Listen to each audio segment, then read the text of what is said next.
And okay, continue.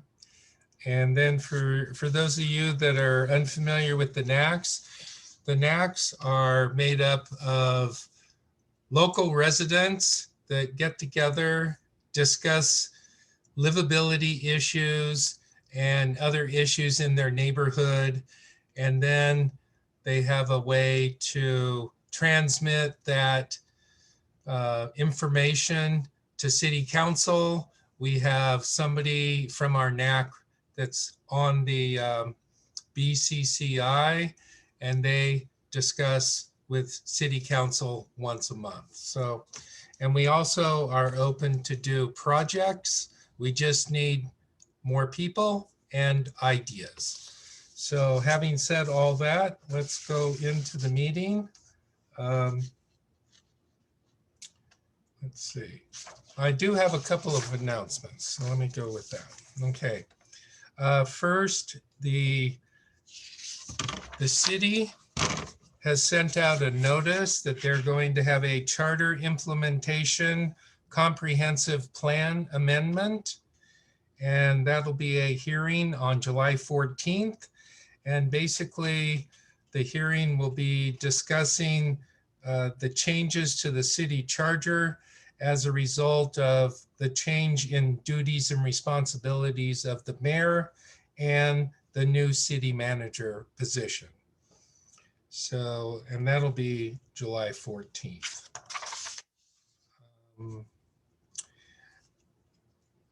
Something else that's going on is there is going to be a chalk art festival this year, and it's going to be held August 13th and 14th, which is a Friday and Saturday.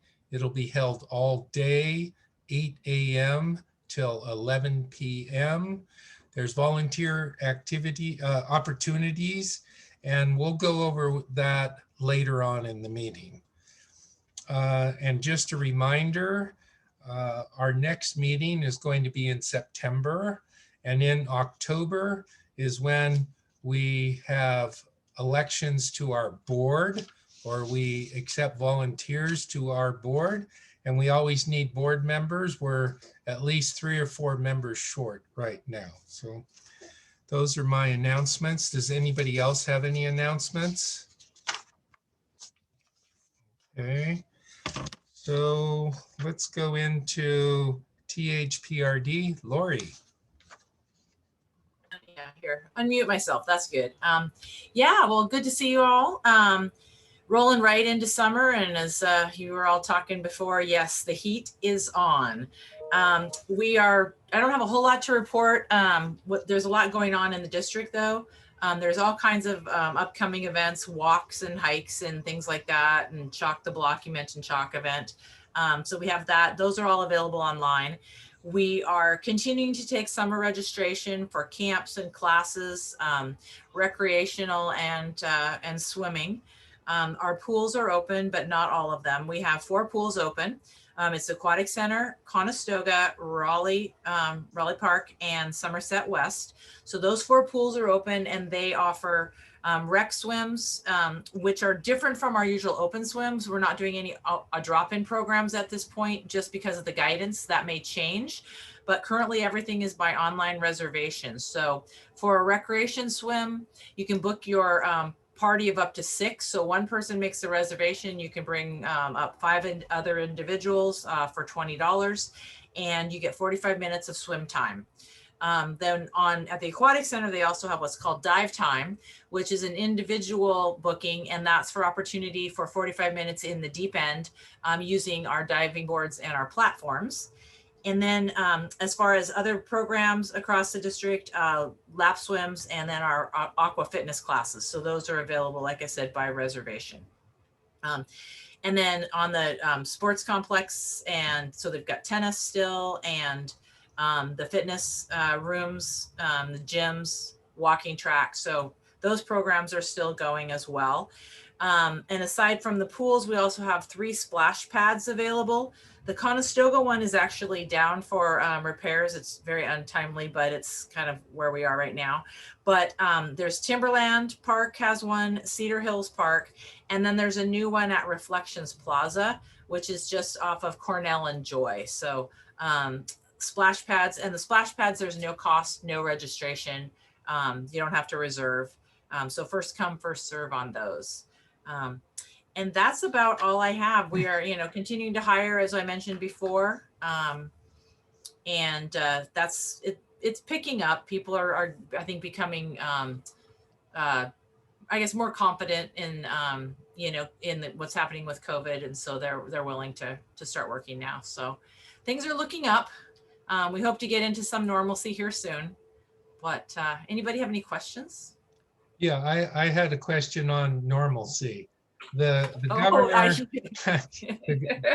governor thinks that at 70% she's going to open up the state. So how is that going to affect what THPRD is planning? Yeah, so it may take a little bit of transition time to move from where we are, but with that guidance gone, that that eliminates our facility capacity caps. I mean, we still have capacity caps, but they've been held at like 50%. So we will be able to invite spectators back into our facilities, which we haven't been able to do. So the programs that we're doing now are there's participation, but no spectators. So if we've had any events, or even in any of our classes, parents have had to, drop their kids off, sign them in, and then wait outside. So that will change.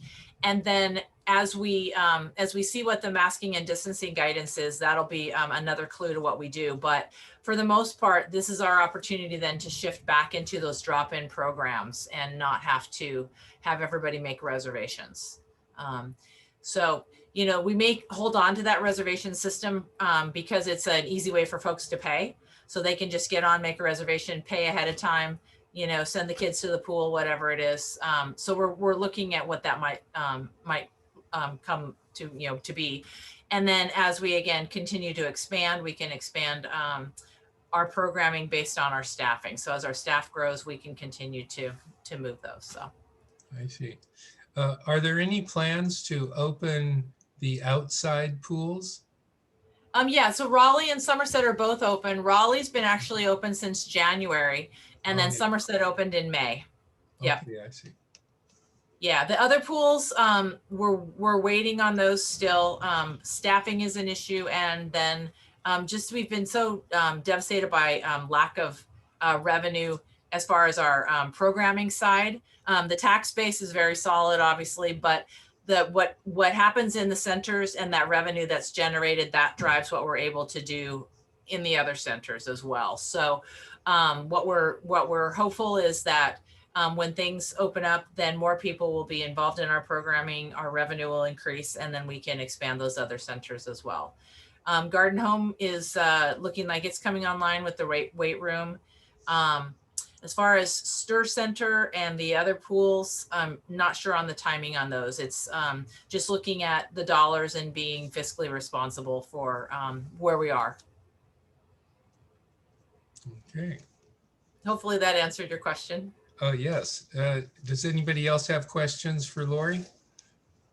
Can you tell me what age swim lessons begin at the young end?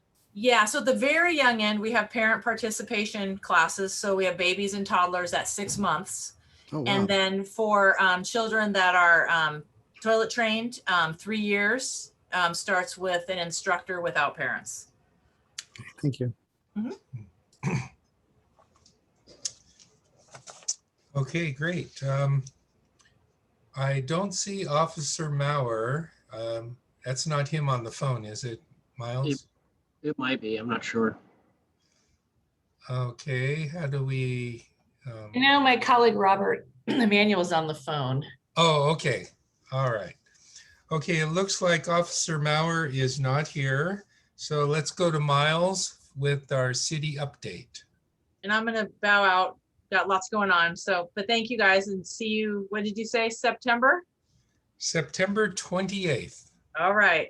Well, you all take care. Have a great summer. Stay cool. You too. Okay. Bye-bye.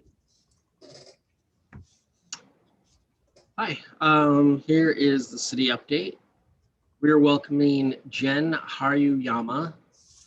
The Beaverton City Council has appointed Jen as city manager.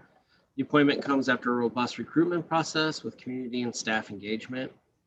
Hiring of a city manager supports the city's transition to a council manager form of government outlined in Beaverton's new charter.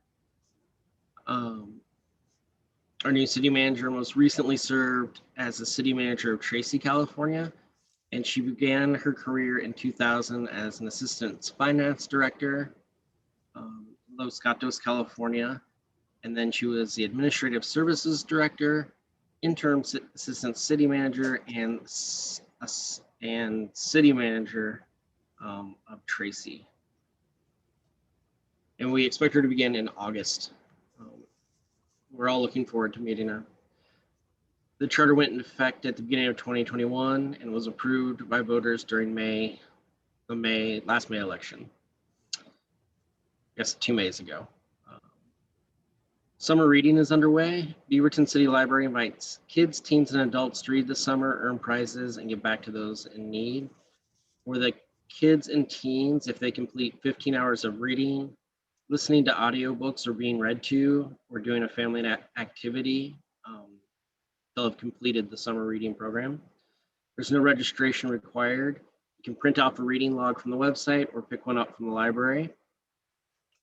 And there is instructions at beavertonlibrary.org. And then adults can read for a good cause by tracking the hours they read through August 15th. And for every 100 hours read collectively, the new friends of the Beaverton City Library will donate one meal up to 135 total to the Meals on Wheels people. And we have lots of events going on this summer. They're listed at beavertonoregon.gov events and beavertonlibrary.org events. And then I just got an update too.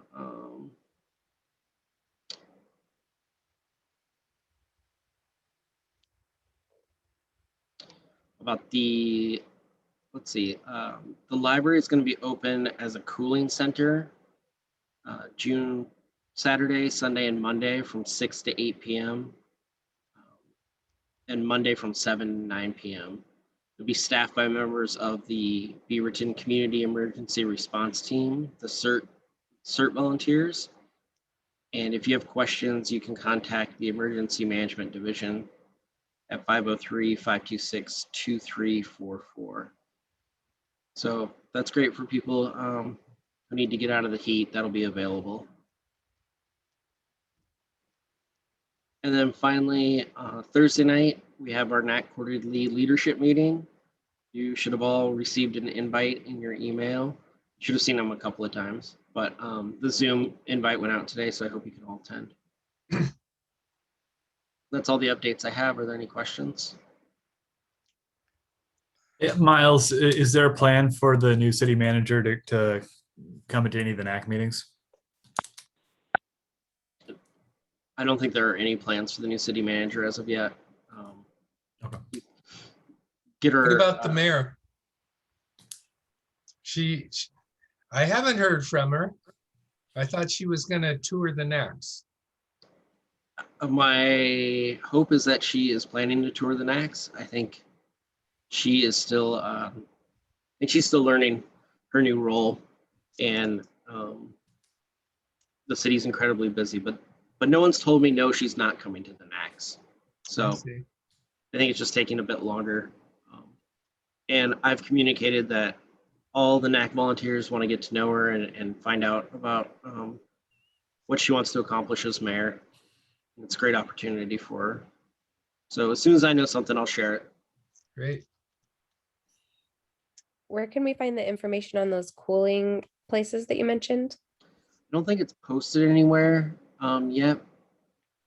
But did you need, I can forward you the email if you wanted it for the minutes or just to have. Or just to share on the page. I imagine they'll probably share it as here in the next couple of days. So I think it'll be fine. Okay. So Aaron, could you post that on our Facebook page? I can, or I can share it if Beaverton, if the city shares it as well. Yeah, if you want to send it to me, Miles, that'd be great. Okay, I'm sure they will. I just got the email this evening, so Yeah, that It was just something I happened. worried about with some of our community. yeah. Does the new city manager have any Oregon or Beaverton roots, or is she a Californian through and through? Her experience has been, from what I can tell, exclusively in California. I don't know where she grew up. Yeah. Okay, any more questions for Miles? All You right. guys are asking hard ones tonight. All right, well, Erik, you're on the hot seat now. Erik's going to give us the BCCI report. Well, because a quirk of the way the month was structured, our BCCI meeting is actually next Monday. So no meeting since last time. Oh, And that's a Okay. comprehensive update, you say? I think that's Yep. So so no BCCI updates till September, I guess. okay. And then I'll have a lot of them. Well, Yes. then tell us how your dad's doing in your minute. Yeah, Dad's doing well. He's home from the hospital. He's moving around now, walking around okay, and you know he can't lift anything heavy for a while, but on the road to recovery. So Super. appreciate you asking. Great. Okay. Next up is our main event. So we have two guests tonight from Clean Water Services. Chris White, who's public involvement with Clean Water Services, and Rob Emanuel, Water Resource Project Manager. And they're going to be talking about the Cedar Mill Watershed improvement that's going to be happening at the nature park. They've already started the project, and I just happened to be walking in the nature park, and I thought, oh, they should come and speak to everybody about this. So here they are.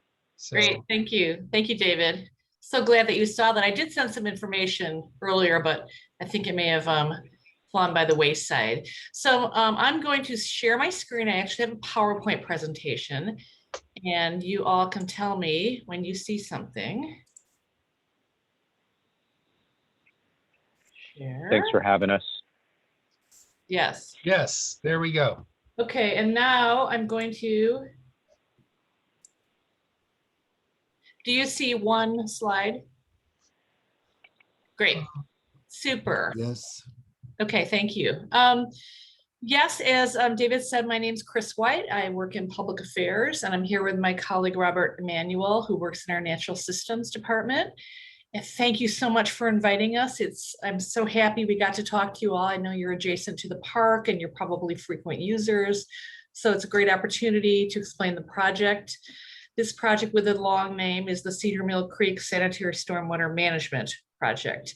And it has a long name because it has a couple of benefits that are bound together. So I have about 12 slides, and then we can certainly take some questions and chat. I'd love to get your input. I thought I'd start with a little bit about who Clean Water Services is, because you all may not know, and some of you may, some of you won't, may not. This is our mission, but as you may know us for our primary role, which is treating wastewater, collecting and helping manage stormwater, which is, as you may know, the water that comes off, your street and your parking lot and your lawn, and may bring pollutants and grease and oil into the river. And really our overall goal is to protect public health. Through pipes and pumps, we take the water that comes through your kitchen drain or your toilets or your bathroom sink, and that goes into our treatment facilities and eventually into the Tualatin River after it's been cleaned. We do a lot more than that. We regulate and manage stormwater and surface water. We have a lot of innovative technologies we use because there's only one river in Washington County, which is the Tualatin. Unlike, say, the Willamette or the Columbia, it's it's slower and it's warmer. So it really makes us take special care with what we do. We've done a lot of innovation to limit pollutants, to provide shade, to provide enough water and keep the river cool and flowing. So we really orient ourselves towards keeping the river healthy, protecting public health, and providing our community benefit. I have to move these things around here. And then a little bit more about what we do, and then I'll go into the project. We call ourselves a water resources management utility. We treat water, as I mentioned, at Forest Grove. We have four facilities: Forest Grove, Durham, the Fernhill Wetlands, and Hillsborough. We also recover resources from that treated water. We pull out phosphorus, which is a limited access mineral, and we make fertilizer out of that, which is called Clean Water Grow. You might have seen it, we sell that. And we also collect energy, methane gas, and we reuse it in our facilities to keep our carbon footprint as low as possible. We also do surface water management, as I mentioned. And we do water security and planning and river flow management. We look at how much water is in the Tualatin, how much will we need in the future, how can we make sure we have enough to not only be in compliance with our permit, but also keep the river healthy. So we do have stored water at Hag Lake, which we release primarily in the summer. This summer, actually, we just released last month some water from Hag Lake, which is the earliest we've released water in the last 40 years. So we can really tell climate change is here. And that's something that we're working hard to look at adaptations and providing enough water. We lead with science. So we prefer to use, good bacteria, vegetation, natural systems to manage water, as opposed to say, big refrigerators or things like that to keep the water cool. We do a lot of planning. We also have a program called Tree for All, which you might have heard of, which we have many partners, and we have planted over 1 million trees in the basin with our partners to provide shade and keep the river cool. We have a CEO, we have a Clean Water Advisory Commission, which are a group of community members from a variety of interests and geographies who advise us and our leadership. And we have a board. The Clean Water Services Board of Directors as the same people as the Washington County Board of Commissioners. They work on different tasks, but we have a close working relationship, and we're separately managed and financed.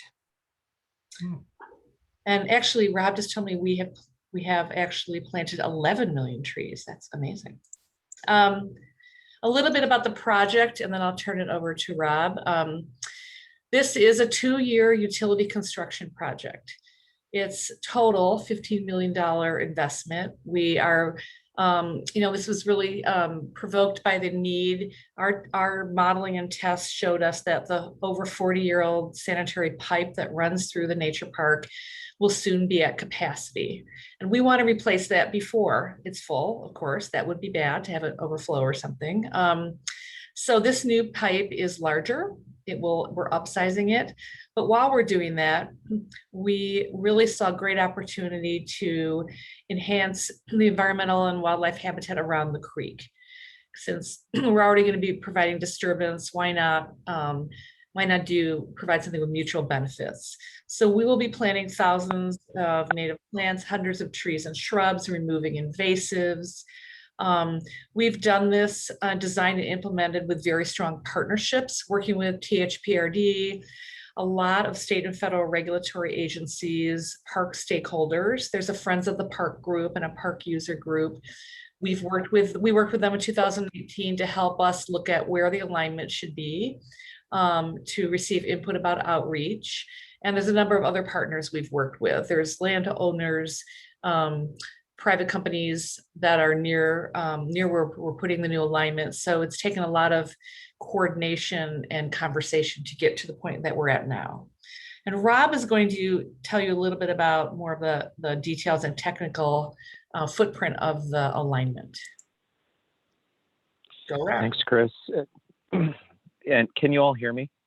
Yes. Yes. All right, great. I'm phoning in. I find that my internet gets a little wonky if I try to do audio and video piped through it at the same time.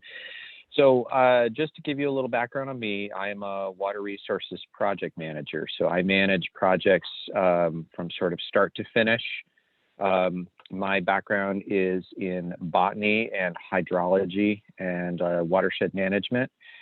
I used to work for Oregon State University as a faculty member on the coast for Oregon Sea Grant, and I moved over to the Valley to work for Clean Water Services a number of years ago. I've been with the district now for 10 years. So I've managed a lot of projects, but this project is by far the biggest. So just to give you an idea of the scale of a project like this, this is also a complicated one because, as Chris described, it has two big goals in it. The first goal being that pipe and making sure that everybody's wastewater makes it to our treatment plants safely and cleanly and without any environmental impact. And then the second major goal of this project is the one that I specialize in working on, which is what we like to call ecological enhancement. And ecological enhancement is taking actions to increase the resilience of the two creeks that run through the nature park and that we're impacting as we work through with the sewer line. And those two creeks, if you look on this map here in front of you, which is taken from our construction plan set, shows it starts in the upper right-hand corner. On the right side, there's the Cedar Mill Creek coming down. It drops through goes through the Nike campus and goes under Jenkins and Walker Road, and then comes into Reese's, Fine Foods, and goes under the TriMet line there, which is the Merlot station, if those of you who take the TriMet are familiar, and then drains into the park. And in the park, it meets its receiving stream, which is down in the lower left-hand side of the diagram here of the map, and that is Beaverton Creek. Beaverton Creek starts headwaters over across the other side of 217 and in a variety of locations around there. And so those two creeks meet up in this park. Also, there's a short stretch of North Johnson Creek coming in as well, but we don't impact that particular creek. I live in this watershed, and I live right near the nature park, and I'm a runner and a hiker, and I spend a lot of time running through this park. So I just want to tell you all that the story I had with this project was that when I heard about it, I actually had a little bit of a reaction, a gut reaction, which was, oh, wow. And that was, this is this precious, wonderful jewel of a place. And I felt a little bit of personal anxiety about us working our way through this. So I'm very pleased to work on the project myself because it's very, very important. And we're going to do a bit of creative destruction working through the park, and we're doing some really wonderful creative rebuilding as we work our way out of the park. So it's a great project overall. So to give you a sense of it, it runs through a lot of different lands, but the nature park being the primary, and it means that it will impact park users to some degree. We were already working in the park. We started it up just this week with opening up an area along 170th Avenue, which runs on the left side of the map here. And we're basically punching kind of a road into the park along Beaverton Creek and then eventually Cedar Mill Creek to follow that black line. And as we follow that line up, the folks who are specialized in putting in pipes and doing the sewer line will be doing that work. This summer, we're going to cross both of the creeks that we are working our way through. So our first crossing starts in July, and that means we have to basically divert the creek on another channel and then install a culvert across it so that we can bring our equipment through. And then we'll put in a second crossing later as we get further into the park.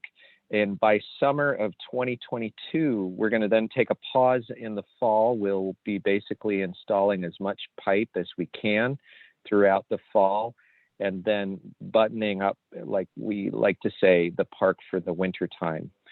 Let's go to the next slide here, Chris.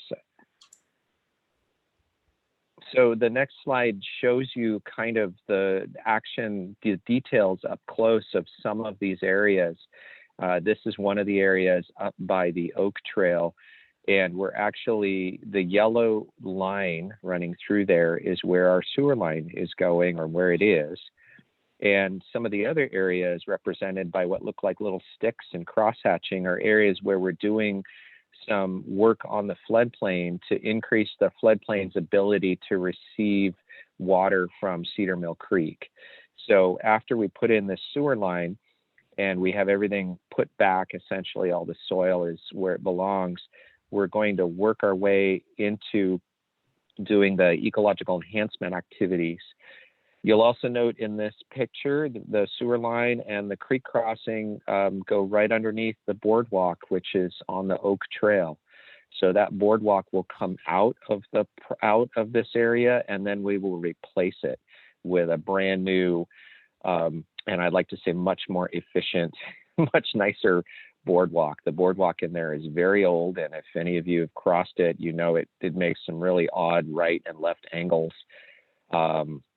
This is going to be a much straighter, nicer boardwalk made out of recycled materials with some viewing platforms on the sides and possibly some new interpretation by Tualatin Hills Park and Rec District. I think the So all boardwalk, of that is, I think the boardwalk has character. And it does have character. And it also doesn't allow people on bikes to go screaming through there. So actually a few sharp corners is actually an excellent idea. I think THPRD's thinking is that they'll have other ways to prevent the bikes from screaming through there. As a pedestrian, I support that as well. But it's very old at this point. So it's actually the life of the pipe and is not the same as the life of the boardwalk, but the boardwalks where we are doing some replacement and trail work are going to really improve things a lot.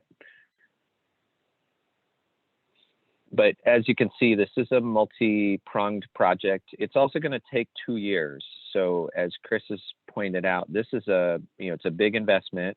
It will take a lot of time. We will be out there all summer long, working our way about halfway through the park. And then by the time the winter comes, we will be removing some of our creek crossings and working our way back out of the park. We'll be doing some of the ecological enhancements, but then we're going to leave things carefully buttoned up for the winter, and we will be coming back in the springtime to do some more work, and we'll work through the entirety of summer 2022. And by the time we're done with 2022, we'll be all the way up and through Reesers, Fine Foods, and some of the other properties that we have our line through, and we'll be completing all the ecological enhancements. And then in the fall and the winter of 2022, my next role will take over, which is to manage the revegetation of that entire length of impacted area. So places where we're making it wetter, as in on this diagram. Chris, if you want to change the slide, please. That area, which is represented right about in the middle where all the crosshatching is, that area is going to be much swampier. Right now it's filled with reed canary grass, which is an invasive plant, and we're busy removing that. We'll replace that with a whole variety of wetland plants. And then some of the other drier areas will be more riparian forest, and ultimately even some oak woodland and other upland types of forest will go in. And we worked very hard to protect existing vegetation and trees all along the route, and we'll continue to do that. We are working very hard to minimize impacts on wildlife. My colleague and I were sitting on at a boardwalk today talking about some aspects of the project, and we watched a goshawk fly directly overhead 3 or 4 times through our little clearing.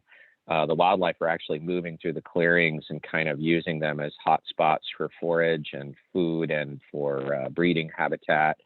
And we're working with our partners with the Xerces Society, for example, to look for freshwater mussels in the creeks, and with a ornithologist to minimize impacts on birds. So those are just some of the things we have to do. And we always will do those. And move on, Rob? Yeah, I'm ready. Go ahead. Thanks, Chris. Oh, sure.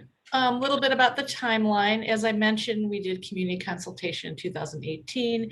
We also removed the invasive plants to make space for construction and also for new plantings in 2018 and 19. We cut some trees in January and February. We will cut some more in August and September. We cut the smallest amount of trees and as few as possible. As Rob said, the project work corridor is really focused on the less valuable habitat and the youngest vegetation we could find when possible. And I was out there when the trees were being cut. Each tree was marked and noted. Really careful observation, supervision was done. And I think most importantly, we did this tree cutting outside of the migratory bird nesting season. You know, Migratory Bird Treaty Act requires tree removal, tree trimming even to not affect nesting time. So we observe that as well. Most of the felled trees will be kept in the park. We will use them for on-site creek enhancement. And there's lots, as Rob mentioned, there's lots of great things that does for the creek. It reduces erosion, provides wildlife habitat, improves stream corridor resilience. It connects the creek with side channels and the floodplain. So it's going to bring a lot of ecological uplift. Our active construction is this summer and next. And then we'll be doing, as Rob mentioned, long-term monitoring and stewardship of the plants, make sure they live and flourish. So what to expect? I would imagine that you all, and possibly people who might view this, are park users. So you will see some temporary disruptions to your normal routes. Trails will be temporarily or intermittently closed. There'll be lots of signage in Spanish and English. We've already produced that working with THPRD. Where there's particularly active sites, our contractors have additional signage to make sure people stay safe. You will see workers and big equipment in the park. And then we will have some boardwalks and trails that are upgraded. And here is a map. Can you all see that? So do you see my cursor here? You do? Oh, great. Okay. So the Chickadee Trail, this pink here, that will be closed for the whole project. And actually that trail, we're going to be eliminating that because if you see the green here, the Big Fir Trail, which will be temporarily closed August or October, we're building this new, I think, really cool boardwalk that's right along the big pond. So it'll be a great place to view wildlife, get a little closer to water. The Vine Maple Trail here in the yellow will be temporarily closed August through October. And, you know, in response to what we heard from the community, we are putting in a temporary crossing during the winter so people can go from north to south, south to north. You know, otherwise the park would one side wouldn't be able to reach the other. So we will be doing that. It will be a little funkier. It'll be like a Forest Service, more like a gravel, not as great and not as ADA accessible as the final boardwalk that we're going to replace it with, but people will be able to use that. And then the Oak Trail, this is just the first summer, but the Oak Trail up here will be closed temporarily in the fall. And then we will, for some tree cutting, and then we will close it again during construction spring and summer of 2022. Because as Rob mentioned, the work is really going from kind of the west side to the northeast side. So for people who really know the park, I think, and this map is online, and we will be making printed copies too. And just in terms of outreach, this is what we've done. We have a website, a dynamic website. We have frequently asked questions, fact sheet, and that map up on our website in Spanish and English. We've done outreach to CPOs, NACs, personal outreach, social media. THPRD is also doing that, I think, as much as they are able to do. They have limited staff, I think, in capacity, but the park manager has been really amazing and terrific to work with. We have large project signs going up on 170th, I think, this week. There'll be bilingual maps and signs in the park. You know, the kiosks, which there's maps kind of tacked up. We'll have big laminated maps tacked up there. Extra signage where there's additional work. A printed map in Spanish and English available at the park. THP has done some work reaching out to their frequent users. We'll have staff on site. And then every month, the contractor, Mortensen, will be doing, starting July 9th, they'll be doing a coffee with the contractor session where they have coffee and donuts and they'll canopy right as you enter the nature park at 10 o'clock in the morning. So they're there to point to a map, show people in real time what's going on in case we know we have frequent commuters, particularly as the pandemic winds down, who get off TriMet, walk through the park. We know we have frequent runners. We have people using the park, for recreation. We want to be able to provide real-time information if people have questions. And then finally, just some of the benefits. Obviously, there's ecological resilience for the creek, stronger native plants and more habitat, improved habitat. An upsize replacement pipe. I think if it's going to be serving the community for a long time. We did design this with community input and partner coordination. And for us, I think that partner coordination was very important. We started designing this long before this construction. So really understanding what all of our complicated partners needed. They all have different needs, including landowners around us. That minimizes our disruptions. It uses our ratepayer money wisely, and it really leads to a better project. And then we will have improved trails and boardwalks. And that is it. So I'm happy, Rob and I are happy to take questions. And I have a couple. Sure. Okay, so Chris, you mentioned Clean Water Grow. Yes. Where can you buy that?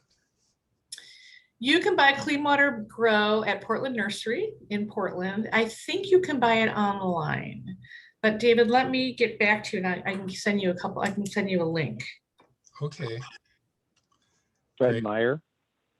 Fred Meyer. Rob knows. Fred Meyer is carrying it. Okay. And Farmington Gardens. It's also available at Cornell Farms. Okay, there you go. I'm a gardener, so I know these nurseries. Nice. What's the packaging look like? Is it like 20-pound, 25-pound bags or what? It can vary. You can get a 3-pounder. I think you can get a 10 or 15-pounder. I don't know about the larger sizes. And is it just phosphorus? No, it's a mix. No, it's mixed. Oh, okay, good. Next question is trees. I'm a tree guy. So for instance, the park doesn't have cottonwoods. Are you planning to put in cottonwoods? If you're, cottonwood should be in that park. My opinion. I agree with you, David. One thing that we'll probably do is concentrate the cottonwoods in places where we don't have a lot of users, because as you know, black cottonwood is a very brittle tree when it gets big, and they tend to fall apart. So probably you'll see those deeper into the park in locations where we don't have trails nearby. And their roots are pretty aggressive. So we have to keep them pretty far away from that brand new sewer line that's going through there. So we kind of have we have to have a dual safety there, which is keep them back from the sewer line so that they don't interfere with it, and keep them in locations where they're not going to eventually fall on park users. But yes, cottonwoods are great trees, and I'm a big fan of them. I'm also not a big fan of them in urban spaces because they fall apart so fast, but I think they're awesome trees in wildlife prone areas. Mm-hmm. Me too. And they grow tall. They do. They Yeah. do. That goshawk we saw today would probably love to have one. Yeah, and I can remember being in Canada, and my wife and I, we were hiking along a river, and we were watching salmon, and the eagles attacked the salmon. Wow. And all along the stream banks were 200-foot tall cottonwoods, which were outstanding. So eagle habitat, that's what I'm thinking. Okay. Definitely. Well, we will also, you'll see a lot of other species of trees go in. I mean, the park is dominated now by a lot of Oregon ash along the streams. We probably won't bring in new ash because those are very, shall we say, profligate producers. So they make lots of babies and we don't need to plant more. But we will probably bring in some Western red cedar in a few strategic cool locations. Nice. Because that is definitely a tree that is a climax forest tree in that area. Unfortunately, firs have not been doing quite so well or cedar and Doug fir have not been doing quite so well in our climate. So we'll have to see how things go, but we'll try to bring in some appropriate conifers. Grand fir is one that I'm a big fan of, and the Willamette Valley subspecies of ponderosa pine is another one. And that's one that would definitely grow in the riparian areas because it's actually a very flood tolerant pine tree. And so we'll plant a lot of that. There'll be cascara, expect willows of a few varieties, lots of red osier dogwood and Douglas spirea, the usual suspects. And then we're also going to try to establish, I think, because we're going to have openings in some areas and some increased soil moisture, I'm planning to bring in a few thousand camas bulbs to certain locations, especially places that are visible from places like the Oak Trail or the old Wagon Trail, for example. There's some places where camas probably flourished, but it may have been pushed out by the reed canary grass, and certainly would have been supported by Native American communities and harvested throughout there. So I think reintroduction of camas and great camas and common camas will be part of the planting plan.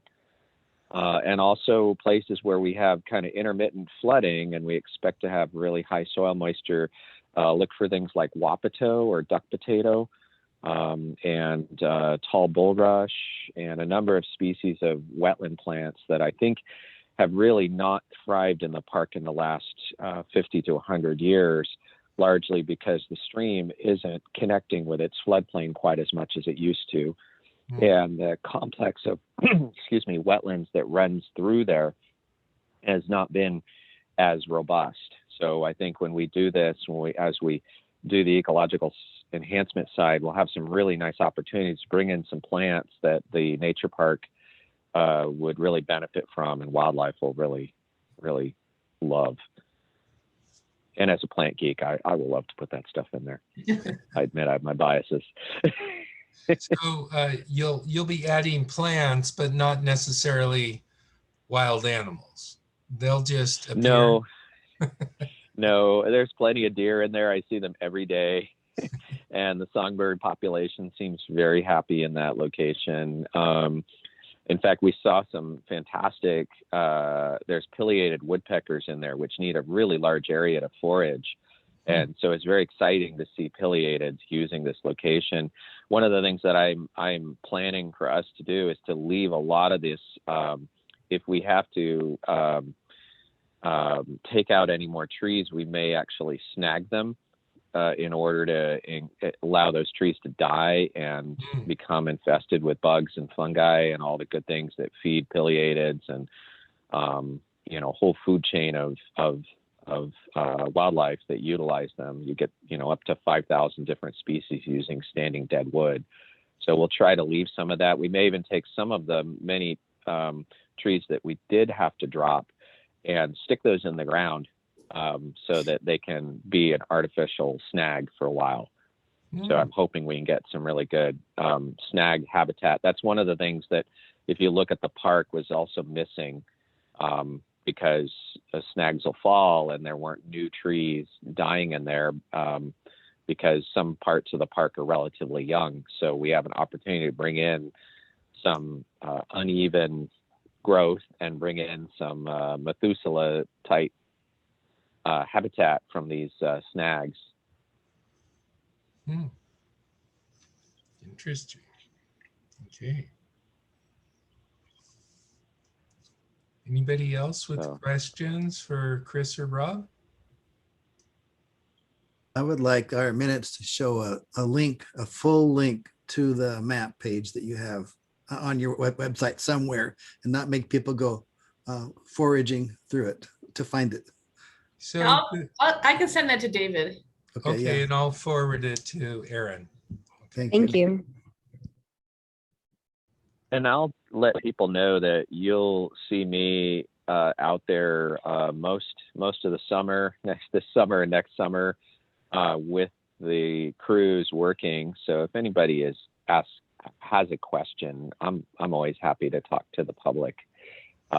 We're friendly.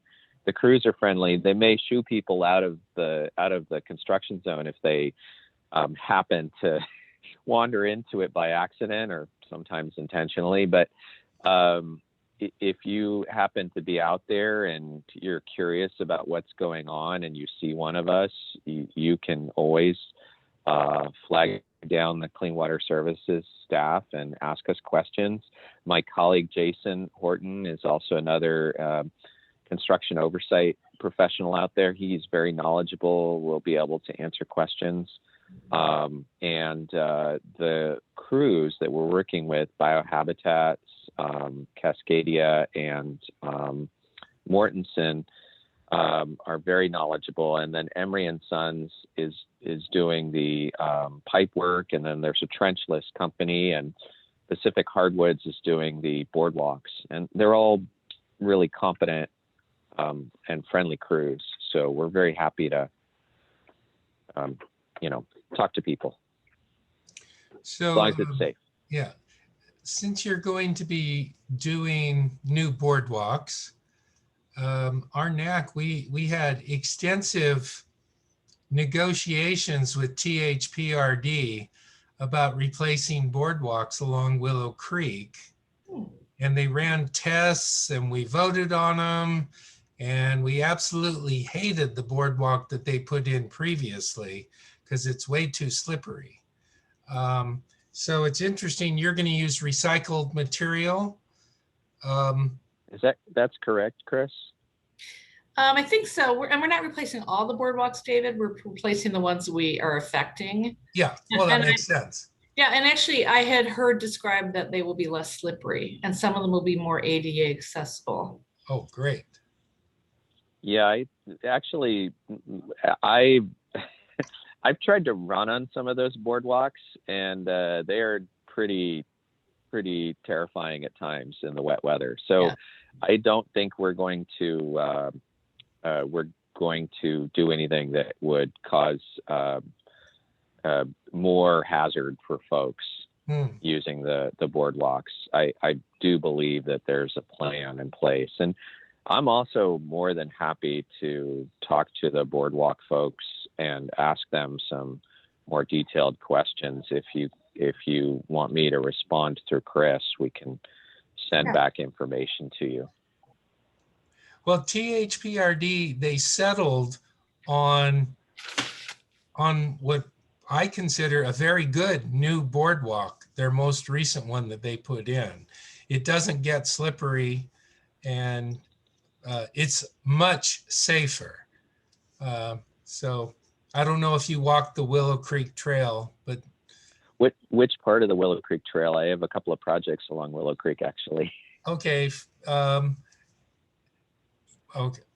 It will be the thin slats, about maybe at the most 1.5 inch slats with a space in between for water to drain off and go down. And oh, good. Yes. Is it north of Walker Road, between Walker and Baseline? It is north of Walker Road. Yes. Walker and Cornell. South of Yes. Cornell. Walker and Closer Cornell. to closer to Okay. Cornell. Yeah. Okay. So- I'm happy to take a look at it and ask our partners at THPRD. They had given us specifications we had to follow for what they wanted. I'm not sure how their trail people work, but I'm sure that we can find out more information for you all. There's in the trail that David's mentioning, there's 3 different types. There's the new ones that he's referring to, which are the more metal. There's the wood ones that are like ice skating, and then there's, I guess, kind of rubberized ones, which I like those as well. There's Trex. That's more like Trex. Oh, yeah. A composite like Trex. Mm-hmm. Right. Yeah. So either of that or the metal, I think would be good. Yeah. The wooden ones they're dangerous when it's dry, and you get a little water on those things. You're just sliding along. Yeah, I don't think that there's much, if there's any wood going in, unless it's involved in structural pieces. I see. But I don't know for sure. I'm more focused on the ecological side of things. So, but I'm happy to work with Chris to come up with an answer. Yeah, we can check that out. I know that we really also felt like, this is an imposition for THPRD. I mean, it's an important project for the whole community, but we also wanted to make sure we provided some valuable upgrades when we left the project. So I know we talked a lot about the type of boardwalk that would be best for the ones that we're affecting. So it will be an improvement, I know, but I can't remember exactly what wood we settled on or what material we settled on. Great. We'll figure that out though. Okay, any more questions for our presenters? Well, thank you very much. It was super interesting. Oh, great. Yeah, thanks. Thanks for having us. Thanks for having us. David, I will send you that information, link to the webpage and the map, and we'll do a little research on the boardwalk and get back to you. Great. Thank you again. Okay, take care. Have an excellent Thank you. summer. Thanks, You Chris. too. Thanks, Rob. Okay. Great. Thanks Bye-bye. so much. Bye-bye. Hey, great. We are, let's see, NAC business. Let's go over the May minutes. Aaron sent out the minutes. Did everybody get a chance to read those? So I'm impressed. I read them. Yep. Yeah. You gave us enough time. I would move to approve the May minutes as written. I'm not allowed to second, so somebody else needs to second it. I'll second it. Oh, great. All right, so minutes are approved as written. So I like that. Treasurer's report, our treasurer is not here. As far as I know, we haven't spent any money since our donation to the Patricia Reesers project. For the record, the board got together and took a group photo that we submitted to the Beaverton Arts Foundation, and they were using that group photo with a social, what do you call that? With an ad for the foundation and to promote donating to the cause, so to speak. Did you see the promotion? No, either did I. It was on social media, but. On their website too, David. Oh, it's on their website? Yeah, the photo is. Okay, great. Which one did they use? With hats or without hats? It was without hats. Okay, I sent them both.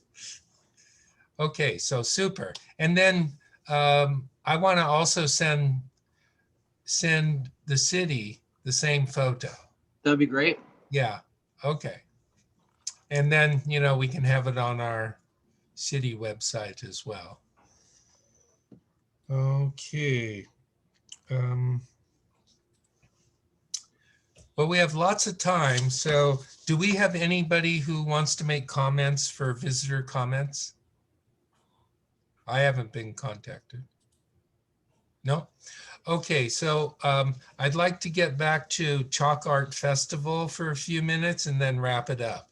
So as you know, in 2019, we did a matching grant and some of us volunteered for the festival. I didn't know that they were having one. I got bumped off the email list probably 6 months ago. So I knew they were planning it, but I didn't actually know that it's going to be happening in person and it's going to be in conjunction with the night market. So they do, I sent out their schedule of volunteer. If you'd like to volunteer, you can just sign up for position, day, and 3-hour block. We don't really have a majority of our board members here. We could possibly sign up for a $1,000 grant through the city. I haven't talked to the people that are in charge of the Chalk Art Festival to see if they need more money for sponsorships, because just found out about it in the last week, like you guys. So if anybody knows any more, speak up. Or, no? I did hear that Gail and Dennis are not going to be available like they were last time. So anyway, it's looks to be really nice. I like it that it's in conjunction with the night market. And I like it that it's on First Avenue because that is not busy and I think it's easy to close off. And I don't know. Sounds really positive. Yeah, I think it'll be a good switch from having the night market at the round, and then to add the Chalk Art Festival to it. Mm-hmm. It seems like it's very conducive for strolling and that sort of thing. Super family friendly, it seems like. And of course, this time it'll be open later and there's food. And there's lots of parking. People don't think there's lots of parking downtown, but there is. And then there'll be lots of signage too about which lots you can park in and which ones are private. I see. And will CERT be handling parking or? I don't know. I wasn't involved in any of the planning this year. I'm going to be out of town, so they didn't tell me anything. I read the email, but remind me of the dates, David. August 13th and 14th, which is a Friday and Saturday. 8 a.m. till 11 a.m. on Friday is setup. And 8 p.m. to 11 p.m. on Saturday is tear down. And then in between, there's various 3-hour blocks where you can support the artists. You can go get things when they run out of materials or food, that sort of stuff.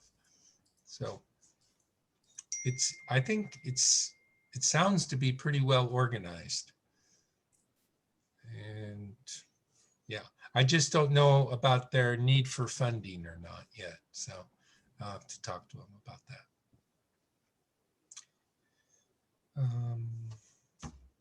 Let's see. Oh, yeah, I didn't bring this up, but I meant to, but since the police weren't here, I didn't get to it. So there has been multiple mailbox break-ins in Waterhouse. I don't know about the other neighborhoods. I haven't seen any in Stonegate, but in Waterhouse, they had multiple break-ins to their mailboxes and they were destroyed. They broke in through the back and ripped it off, and I guess they pilfered what was in there. And I see now that they've replaced at least 3 of them. And hopefully they're more secure. But in our neighborhood in Fieldstone area, we have the old style mailboxes in the newer part of our neighborhood, Apollo Ridge and Keystone. We do not have an HOA though to pay to replace those. So I'm not sure what's happening in our neighborhood. I did talk to one person who had their mailbox stuff stolen out of their mailbox. So yeah, I wanted to talk to the police about that, I don't know if this is something that occurs late at night or broad daylight or how it's working. So keep an eye out. Yeah. Generally, the police take the report, but it's investigated by the U.S. Postal Service, and Oh, I see. they're investigators. Okay. And Yeah, also, it looked like someone had just like, so I saw some of those same ones, David. Someone had just pried because we have those cluster boxes with the 9 or 12, and Yes. somebody just pried the whole back thing open. yeah, Yes. I've heard them recommend, to check your mail in the evenings after work and bring it in, and not to leave it overnight. And I'll also mention that on each of the NAC's web pages on the city, there's a link to the crime stats for each neighborhood. Okay. So if you go to the web page, you can find the crime stats and see if there's been an uptick in, I don't know what they would call that. Theft, probably. Yeah. Vandalism, theft, Yeah. I would think. And also, something I just learned on the police's website, you can actually see all the police reports, like one after another. It's like reading how they used to have them in the newspaper. Oh, yeah. But now they're up on the web kind of almost in real time or the next day. And is it random or it's just as they're reported? I think it was as they're reported. Yeah. It's pretty interesting. Okay. Any other comments from anybody? Okay, so A meeting or two ago, we talked about possibly hosting a shredding event. yes, that's just where I was going to get. That's where you're going next. Okay, go there. Well, what I was saying is we did decide that we should have a shredding event. And we also thought we would have it in either September or October. So we just need to think about it during the summer and do some advanced planning and try to come up with a date. I think October 15th is the deadline for extending income tax returns. If you file an extension, the deadline I think is October 15th. Is that, anybody confirm that? So it would be right after that would be like the ideal time. Mm-hmm. Okay, that's a good idea. Since I was overseas many years in April, I had a legit excuse to, and since I've not been traveling overseas, I've fallen into this bad habit, so I'll be filing an extended return this year too. You said the end of October? October 15th is I think it's the is 15th. So after October the 15th? final tax deadline. Got it. Okay. I know we decided location was biggest. I did send an email to the church on 173rd. And I haven't heard back yet, but I'll let you know. And there are 2 churches there. So if one doesn't work out, I can email the other one this next month too, just to see. And I know we'd also talked about Home Depot. So I just wonder if anyone has other places we wanted to try just to at least, because I think that location is the biggest piece. So I'm hoping one of those 2 churches would work out. Mhm. Maybe one of the schools too, if they allow community groups to come back on property. Monica might be a good one. That's not, I think McKinley's definitely not too busy of a road. And Monica. Monica only has one access road, and that's actually true. an We need an issue. in and an out, don't we? We prefer having a different out than in. Same thing would apply to Five Oaks. 5 Oaks has it in and out. If you do it on the drive-through, I mean. Yeah, they have it in out- and out- out. out 5 in Oaks front, would not, be good. not the back parking lot. That's only got one entrance, but the front, there's like a big Would- U drive through the front. Would But would there be enough room though in Yeah, that? then you have a hard time stacking up cars in the queue. Yeah, that'd be my worry there. Well, it's right next to the food bank. Wouldn't have to go far to drop off the donations if we had any. Bonus. And if Um, we collected money, would it go to like the school, or can we donate that to the food bank or to? So if you collect cash, it would go through the city and then you would get a check to the NAC, and then the NAC can write their check to whoever they wanted to, or split it up too. You could do half for the site and half for the food bank, whatever you want to do. Okay.